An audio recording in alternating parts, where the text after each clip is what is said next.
नमस्कार, मैं प्रभात प्रियदर्शी। आप सभी का प्रियदर्शी आईएएस पीसी में स्वागत है। और मैं फिर आप सभी के लिए भारत में विश्व के भूगोल का प्रश्न लेकर के आया हूँ। ये विभिन्न एग्जाम्स में बार बार पूछे गए प्रश्न हैं।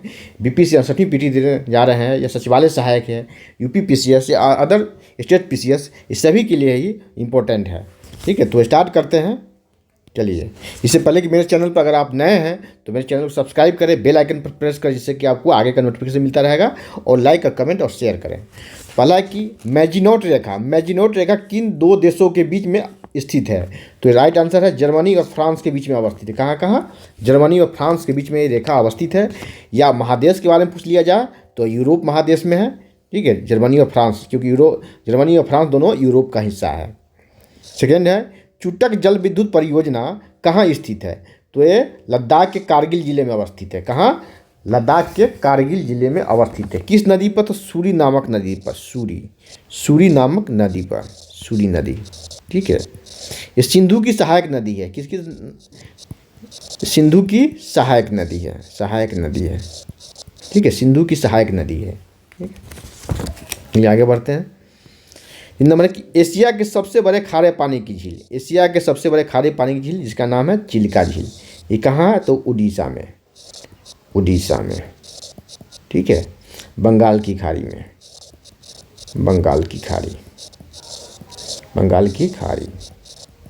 उड़ीसा राज्य में अवस्थित है। ठीक है, तो और ये किस प्रकृति का झील है? तो ये लैगून झील है। क्या है? लैगून झील है। ठीक है, लैगून झील है, सागरीय कछाल से बनता है, यह लैगून झील है। ठीक है, तो ये एशिया के सबसे बड़े खारे पानी की झील है। ठीक है, इससे संबंधित इतना ही फैक्ट्स। आगे बढ़ते हैं।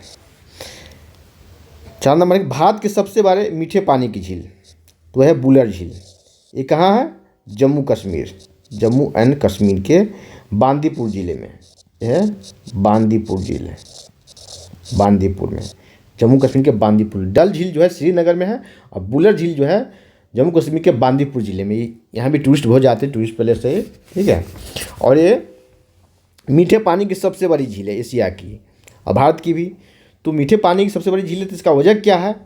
इसका वजह है कि इसके जल स्रोत है, एक नदी है जिसका नाम है झेलम नदी। इसके जल स्रोत कौन नदी है? झेलम नदी जो है, झेलम नदी इसके जल का स्रोत है, क्योंकि झेलम नदी इससे होकर गुजरती है। ये कहा जाए कि झेलम नदी के किनारे ही अवस्थित है और झेलम नदी इससे गुजरती है। तो इसके जल का स्रोत क्या है? झेलम नदी, जिसकी वजह से इसके पानी मीठा होता है। ठीक है, पानी हमेशा तरोताज़ा होता रहता है, जिसकी वजह से मीठा होता है। ठीक है, झेलम नदी। ठीक है, और श्रीनगर में कौन सा झील है? डल झील। 5 नंबर देखिए, तैरती झील के रूप में किसे जाना जाता है? तो है लोकटक झील। ये कहाँ है? तो मणिपुर।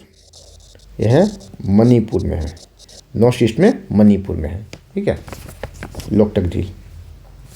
और इस पर क्या है कि दुनिया का एकमात्र तैरता नेशनल पार्क है। जिसका नाम है केइबुल लामजाओ।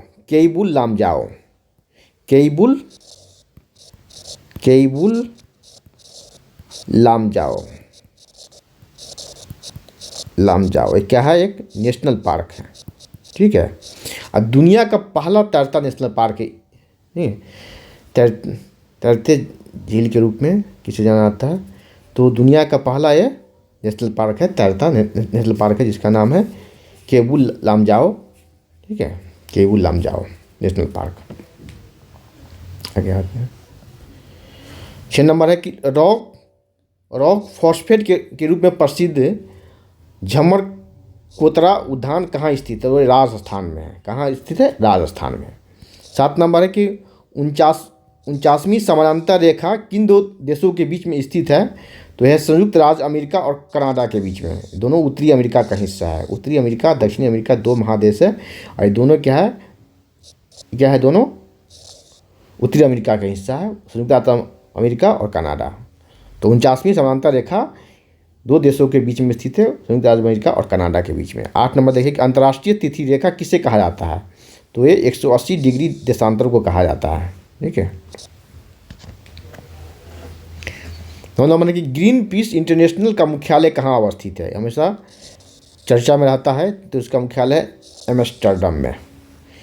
10 नंबर है कि जंगली गधों का अभयारण्य कहाँ है, ठीक है, तो ये गुजरात में है, ठीक है।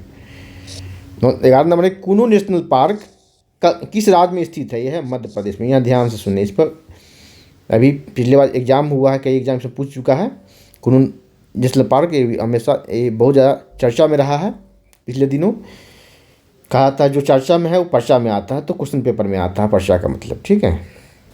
कुनू नेशनल पार्क मध्य प्रदेश में है। यहाँ चीता को बसाया गया है, 8 चीता को 17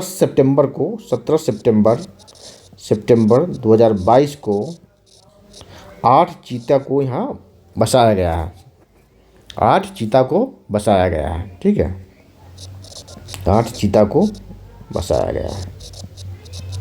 ऐसे कहाँ से लाया गया है, तो इसे लाया गया है नामीबिया से, नामीबिया से लाया गया है इसे, ठीक है।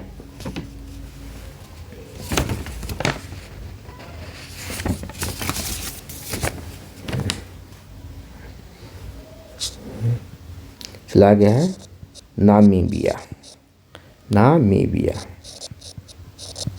नामीबिया से लाया गया है, 8 चीता को लाया गया है, ठीक है, यहाँ बसाया गया है 17 सितंबर को पीएम मोदी के जन्मदिन पर। और चीता लाने की बात हो रही है, जो प्रक्रिया में है वो है दक्षिणी अफ्रीका। कहाँ, दक्षिणी अफ्रीका से यहाँ से भी चीता लाने की जो वार्ता चल रही है वो अंतिम दौर में है। दक्षिण अफ्रीका से भी चीता लाया जाएगा और उससे भी बसाया जाएगा, ठीक है। तो भारत में चीता जो है विलुप्त हो चुका है, अंतिम बार 1948 में देखा गया था, 1952 में इसे विलुप्त घोषित कर दिया गया था, ठीक है। आगे देखो, 12 नंबर है कि भारत में वन जीव सुरक्षा अधिनियम कब पारित हुआ, तो है वन जीव सुरक्षा अधिनियम भारत में 1972 में पारित हुआ, ठीक है। 13 नंबर देखें, 1992 में 3 बीघा कॉरिडोर किस देश को ट्रांसफर किया गया, तो है बांग्लादेश को ट्रांसफ़र किया गया। 14 नंबर है विश्व की सबसे बड़ी लंबी पर्वत श्रृंखला किस देश में है, कहाँ, क्या नाम है उसका, नाम पूछा जा रहा, तो है एंडीज पर्वत श्रेणी। क्या है, दक्षिण अमेरिका में पाया जाता है, इसमें दक्षिण अमेरिका, ठीक है। और उत्तरी अमेरिका में जो है उसका नाम है रॉकी पर्वत। उत्तरी अमेरिका में क्या नाम है, रॉकी पर्वत, उत्तरी अमेरिका, ठीक है। उत्तरी अमेरिका में रॉकी पर्वत है और दक्षिण अमेरिका में एंडीज पर्वत है। सबसे लंबी पर्वत श्रृंखला है, सबसे लंबी, उत्तर से दक्षिण दिशा में फैला हुआ है, ठीक है। 15 नंबर अंतिम नंबर देखिए, कौन सी भूकंपीय तरंग पृथ्वी के केंद्रीय भाग पर पहुंचने पर लुप्त हो जाती है, कौन सी भूकंपीय तरंग पृथ्वी के केंद्रीय भाग कोर पर पहुंचने पर लुप्त हो जाती है, तो है एस तरंग। कौन सी तरंग, एस तरंग इसलिए कि ये सिर्फ सॉलिड से गुजरता है, ठीक है, लिक्विड। और कोर क्या है, लिक्विड नेचर का होता है, कोर क्या है, लिक्विड, तरल अवस्था में होता है, जिससे ये नहीं गुजरता है, ठीक है। तो भूकंपीय तरंग जो है 3 तरह का है, एस पी एंड एल, ठीक है। और ये तो धरातल पर उत्पन्न होता है, और सबसे अधिक गति जो है एस की है, पी की है, और सबसे कम गति जो है एल की है, सबसे कम गति, और सबसे ज़्यादा घातक यही होता है, सबसे घातक,